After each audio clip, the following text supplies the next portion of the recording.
क्या आप परमात्मा में विश्वास करते हैं और उनकी उपस्थिति को महसूस करते हैं? परमात्मा हमारे आध्यात्मिक माता पिता हैं और वे इस ब्रह्मांड की सर्वोच्च आध्यात्मिक ऊर्जा हैं।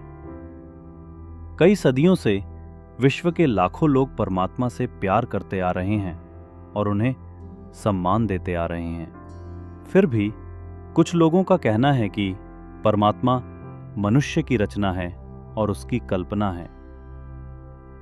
क्या आपको कभी आश्चर्य हुआ है कि आप एक आध्यात्मिक ऊर्जा हैं और दुनिया में हर एक ऐसा ही है? अपने कार्यों के अनुसार हमारे व्यक्तित्व में बदलाव आता है।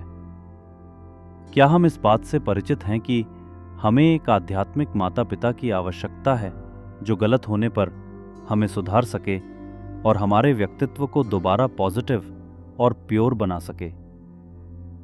इस ब्रह्मांड में परमात्मा का यही रोल है, हमें सही करना और दोबारा सुंदर बनाना। अगर उनका अस्तित्व ना होता तो हम अपने गुणों और शक्तियों में नीचे गिरते ही जाते। तो क्या परमात्मा के अस्तित्व पर प्रश्न चिन्ह लगाना गलत नहीं है? वे अनादि हैं और हम भी, और साथ ही हमारा उनसे रिश्ता भी अनादि है। कुछ लोगों का मानना है कि परमात्मा मनुष्य की संकल्पना है ताकि कोई तो ऐसा हो जिससे वे डरें और इसके चलते वे कोई भी गलत कार्य ना करें।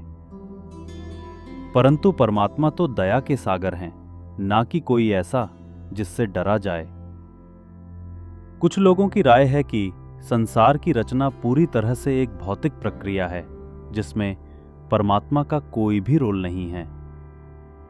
वहीं दूसरी तरफ कुछ लोगों का मानना है कि परमात्मा ने ही सृष्टि और मनुष्यों की रचना की है। कुछ लोगों को दूसरी राय में विश्वास करना मुश्किल होता है, इसलिए वे पहली राय में अपना विश्वास जताते हैं। परमात्मा द्वारा दिए गए आध्यात्मिक ज्ञान के आधार पर ये दोनों ही मान्यताएं सही नहीं हैं। परमात्मा ने इस सत्य को उजागर किया है कि इस ब्रह्मांड में तीन सत्ताएं शाश्वत या अनादि हैं: परमात्मा, आत्माएं और प्रकृति। और ये तीनों ना कभी बने हैं और ना ही कभी नष्ट होंगे। इन तीनों में से आत्माओं और प्रकृति के गुणों में सकारात्मकता से नकारात्मकता और नकारात्मकता से सकारात्मकता आती है, पर परमात्मा अपने गुणों में सदा ही सतत या स्थिर हैं और वे आत्माओं और प्रकृति को समय की प्रक्रिया में जब भी वे नेगेटिव होते हैं उन्हें नेगेटिव से पॉजिटिव बनाते हैं। यह प्रक्रिया आध्यात्मिक सृजन या आध्यात्मिक कायाकल्प है जिसके द्वारा परमात्मा दोबारा पुराने को नया बनाते हैं। ये जीवन का एक नाटक है जिसे हमें गहराई से समझने और परमात्मा की उपस्थिति को महसूस करने और उनके अस्तित्व पर सवाल उठाने के बजाय उनसे जुड़कर खुद को बदलने की जरूरत है।